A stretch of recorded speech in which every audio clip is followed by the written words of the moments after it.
Why was Tales of Wells Fargo canceled? Have you ever wondered why a beloved television show like Tales of Wells Fargo was taken off the air? This classic Western series, which starred Dale Robertson, aired from 1957 to 1962. It initially captured the hearts of many viewers and enjoyed strong ratings during its half-hour format. However, several factors led to its cancellation after 6 seasons.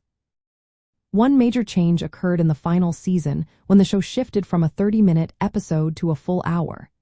This transition altered the storyline significantly.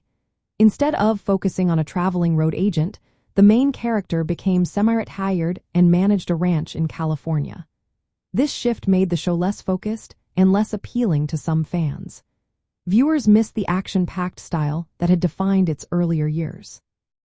Another factor was the tough competition in its new time slot. NBC moved Tales of Wells Fargo to Monday nights, where it faced off against Perry Mason, a very popular legal drama. Although Tales of Wells Fargo maintained decent ratings, it could not surpass the growing audience of Perry Mason. This competition made it harder for the show to thrive. The most decisive factor for cancellation was financial. Universal Studios, which had recently merged with Review, was under the leadership of Lew Wasserman. The studio became very cost-conscious and sought to reduce production expenses across all projects.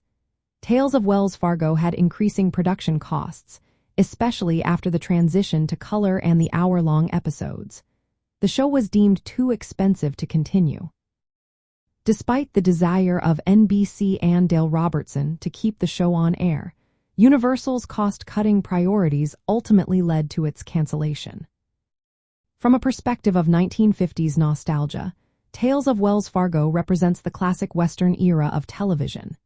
It captured the spirit of rugged individualism and frontier justice that defined much of the decade's entertainment. Its cancellation marked the end of an era for many fans who appreciated the straightforward storytelling and heroic characters typical of 1950s Westerns. The show's end also reflected broader shifts in television programming during the early 1960s, including changes in audience tastes and the rise of new genres.